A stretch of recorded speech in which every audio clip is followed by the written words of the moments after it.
Assalamualaikum warahmatullahi wabarakatuh. Sahabat muslimah yang dirahmati oleh Allah, ilmu dunia atau yang kita kenal dengan ilmu sains adalah pengetahuan yang diperoleh melalui 3 metode. Metode yang pertama yaitu pengamatan. Contohnya kita mengamati pertumbuhan manusia mulai dari bayi kemudian tumbuh menjadi anak-anak, remaja, dewasa hingga lansia. Kemudian metode yang kedua yaitu percobaan atau eksperimen yang biasa dilakukan oleh profesor-profesor.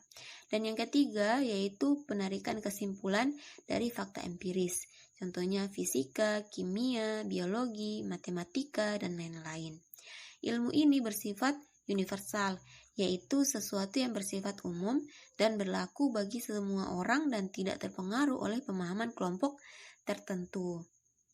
Adapun tsaqafah adalah pengetahuan yang diperoleh dengan metode pemberitahuan atau al-ikhbar. Contohnya Rasulullah memberitahukan kepada kita lewat hadisnya, thalabul ilmi faridatun ala kulli muslim. Menuntut ilmu wajib bagi setiap muslim. Ini juga disebut sebagai tsaqafah.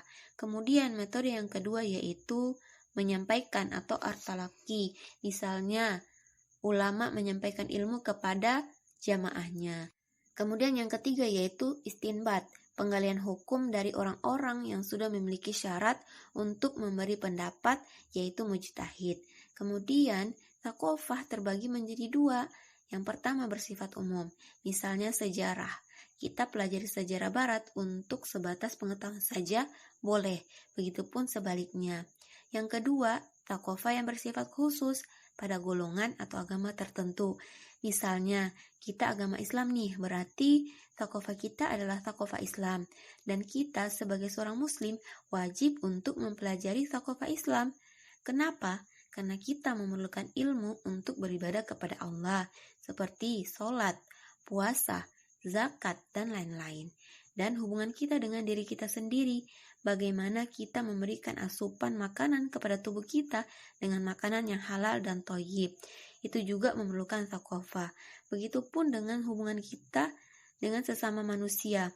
Bagaimana Islam mengatur pergaulan antar lawan jenis, Islam mengatur perekonomian, sampai di mana Islam mengatur pemerintahan. Ini juga memerlukan tsaqafah.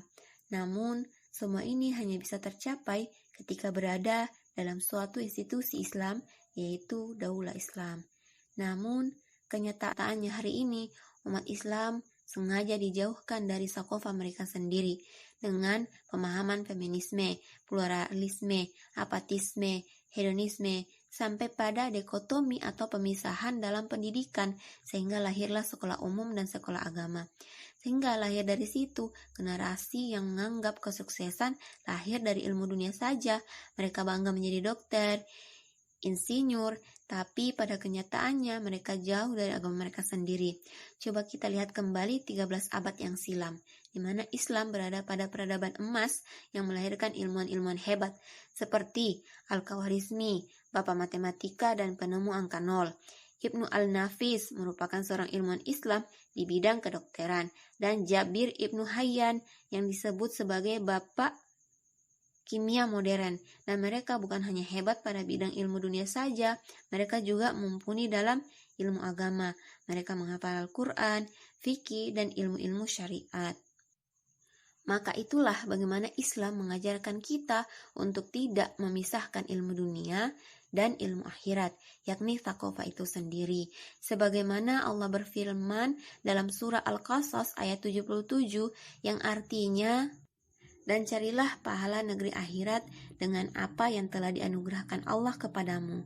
Tetapi janganlah kamu lupakan bagianmu di dunia dan berbuat baiklah kepada orang lain, sebagaimana Allah telah berbuat baik kepadamu, dan janganlah kamu berbuat kerusakan di bumi. Sungguh Allah tidak menyukai orang-orang yang berbuat kerusakan. Maka itulah, sahabat muslimah yang dirahmati oleh Allah, dengan penjelasan ini kita sudah semakin memahami bahwa ilmu dunia tidak bisa dipisahkan dari ilmu agama.